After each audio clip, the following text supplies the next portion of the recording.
The Herald in the UK is now reporting that Lehman Brothers staff in the New York office are getting bonuses of $2.5 billion. Remember, Lehman Brothers went bankrupt. And here's what happened. It got sold off to a number of different companies. It's different branches. One of them was Barclays. And they are apparently giving, for reasons I can't quite comprehend, $2.5 billion, not million, billion dollars in bonuses to Lehman executives working in New York, not in London and not in other offices. And the people who ratted the New York office out were other Lehman Brothers employees working in the international offices. They're like, how come they're getting paid and we're not? They're saying that our checks are final at the end of the month. So now this is very relevant because in this package that they're doing for the bailout of the companies, the Republicans are saying, and Henry Paulson and George Bush is saying, no, we have to give executive compensation, and we can't take that out of the bill. We can't take away their golden parachutes. Why not? Of course we can. Look at what Lehman Brothers is doing with all of their non-New York offices. This is your final check at the end of the month, and you're done. Walk away. The company's bankrupt, right? But for some reason, the guys in New York, the guys who bankrupted the company, are getting $2.5 billion in bonuses.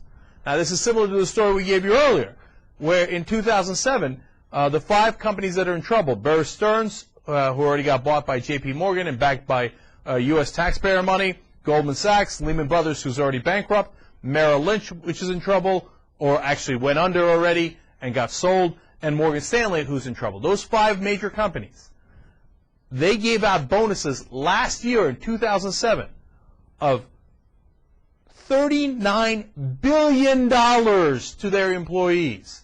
Not million, billion. By the way, the Bear Stearns bailout that we did, as J.P. Morgan bought them, we said we would guarantee $29 billion.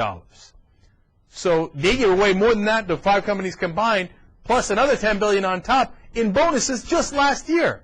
And you're saying, well, last year and this year is very different. They were doing well last year. No, they weren't. You know how much money they lost combined last year in stocks declines? $74 billion. So understand that.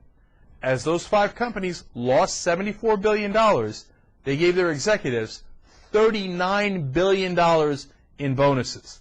If you don't think this system is broken, you don't know what the hell you're talking about. No, they're ripping us off, man. And more important than anything else, they're ripping off the shareholders. If I've got money invested in any of these companies, I'm thinking, man, what the hell are they doing, man? They're taking all the money. They're losing my money. While they're doing that, they're taking all this enormous bonuses. I understand some bonuses are part of regular compensation, but this is beyond regular compensation, especially at a time when they don't deserve any bonuses. Because last year they lost all that money, and this year they bankrupted their companies. And now the Republicans in Congress are arguing, no, we can't touch their executive compensation. They still need to get these billions of dollars as they've bankrupted these companies. You must be joking. Of course we're going to take their executive compensation. You know what compensation you should get for bankrupting a company? Dick. Nothing. Squat. You should get a kick in the ass. That's what you should get.